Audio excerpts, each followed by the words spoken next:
Chapter 19. A letter edged with black announced the day of my master's return. Isabella was dead, and he wrote to bid me to get mourning for his daughter and arrange a room and other accommodations for his youthful nephew. Catherine ran wild with joy at the idea of welcoming her father back, and indulged most sanguine anticipations of the innumerable excellencies of her real cousin. The evening of their expected arrival came. Since early morning she had been busy ordering her own small affairs, and now attired in her new black frock. Poor thing, her aunt's death impressed her with no definite sorrow. She obliged me by constantly worrying to walk with her down through the grounds to meet them. Linton is just 6 months younger than I am, she chattered as we strolled leisurely over the swells and hollows of mossy turf under shadows of trees. How delightful it will be to have him for a playfellow. And Isabella sent Papa a beautiful lock of his hair. It was lighter than mine, more flaxen and quite as fine. I have it carefully preserved in a little glass box, and I've often thought what a pleasure it would be to see its owner.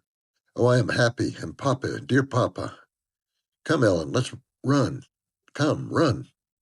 She ran and returned and ran again many times before my sober footsteps reached the gate, and then she seated herself on the grassy bank beside the path and tried to wait patiently. But that was impossible. She couldn't be still a minute. How long they are, she exclaimed. Ah, I see some dust on the road. They are coming. No. When will they be here? May we not go a little way? Half a mile, Ellen. Only just half a mile? Do say yes to the clump of birches at the turn. I refused staunchly. At length her suspense was ended. The traveling carriage rolled in sight. Miss Cathy shrieked and stretched out her arms as soon as she caught her father's face looking from the window. He descended, nearly as eager as herself, and a considerable interval elapsed ere they had a thought to spare for anyone but themselves. While they exchanged caresses, I took a peep in to see after Linton. He was asleep in a corner, wrapped in a warm, fur-lined cloak as if it had been winter. A pale, delicate, effeminate boy who might have been taken for my master's younger brother, so strong was the resemblance. But there was a sickly peevishness in his aspect that Edgar Linton never had. The latter saw me looking, and having shaken hands, advised me to close the door and leave him undisturbed, for the journey had fatigued him. Cathy would fain have taken one glance, but her father told her to come, and they walked together up the park, while I hastened before to prepare the servants. Now, darling, said Mr. Linton, addressing his daughter as they halted at the bottom of the front steps, your cousin is not so strong or so merry as you are, and he has lost his mother. Remember, a very short time since. Therefore, don't expect him to play and run about with you directly, and don't harass him much by talking. Let him be quiet this evening. At least, will you? Yes, yes, Papa, answered Catherine, but I do want to see him, and he hasn't once looked out. The carriage stopped, and the sleeper, being roused, was lifted to the ground by his uncle. This is your cousin Cathy, Linton, he said, putting their little hands together. She's fond of you already, and mind you don't grieve her by crying tonight. Try to be cheerful now. The traveling is at an end, and you have nothing to do but rest and amuse yourself as you please. Let me go to bed, then, answered the boy, shrinking from Catherine's salute, and he put his fingers to his eyes to remove incipient tears. Come, come, there's a good child, I whispered, leading him in. You'll make her weep, too. See how sorry she is for you. I do not know whether it was sorrow for him, but his cousin put on as sad a countenance as himself and returned to her father. All three entered and mounted to the library, where tea was laid ready. I proceeded to remove Linton's cap and mantle and place them on a chair by the table, but he was no sooner seated than he began to cry afresh. My master inquired what was the matter. I can't sit on a chair, sobbed the boy. Go to the sofa, then, and Ellen shall bring you some tea, answered his uncle patiently.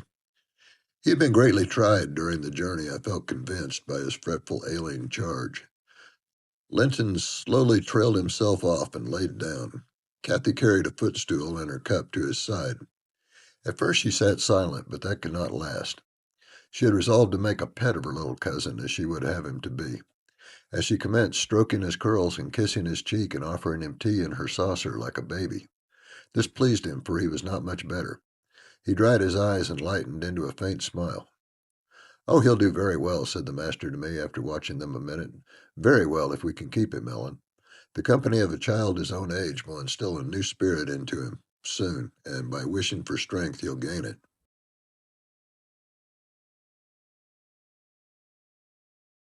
If we can keep him, I mused to myself, and sore misgivings came over me that there was slight hope of that.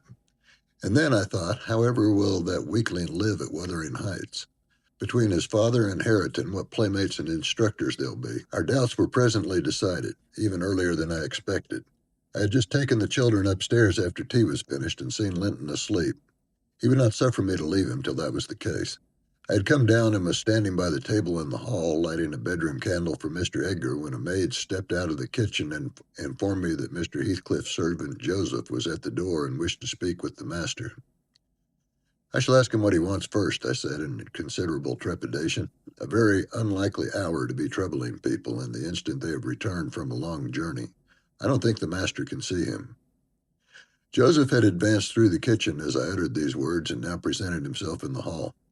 He was donned in his Sunday garments with his most sanctimonious and sourest face, and holding his hat in one hand and his stick in the other, he proceeded to clean his shoes on the mat. "Good evening, Joseph," I said coldly. "What business brings you here tonight?"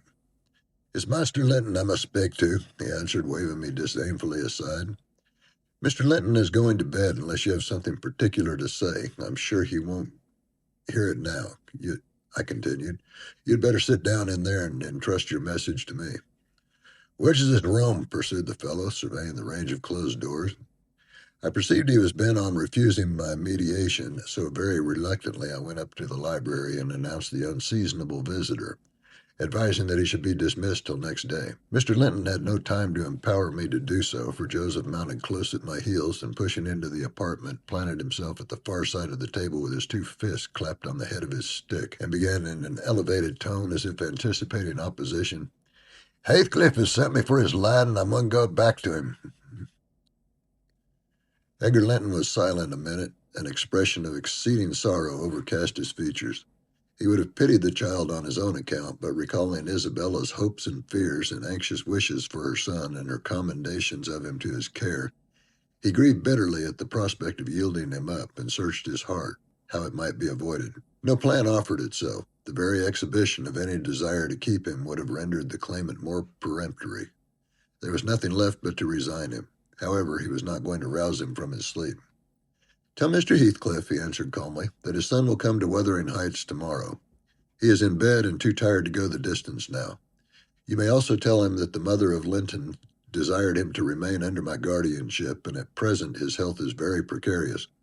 "No," said Joseph, giving a thud with his prop on the floor and assuming an authoritative air. "No, that means naught. Heathcliff makes no account to mother, nor ye neither. But he'll have his lad, and I'm going to take him. So now you know." "You shall not tonight," answered Linton decisively. "Walk down the stairs at once and repeat to your master what I have said. Ellen, show him down. Go." And aiding the indignant elder by a lift of the arm, he rid the room of him and closed the door. "Very well," shouted Joseph as he slowly drew off. "Tomorrow's come himself, and thrust him out if you dare."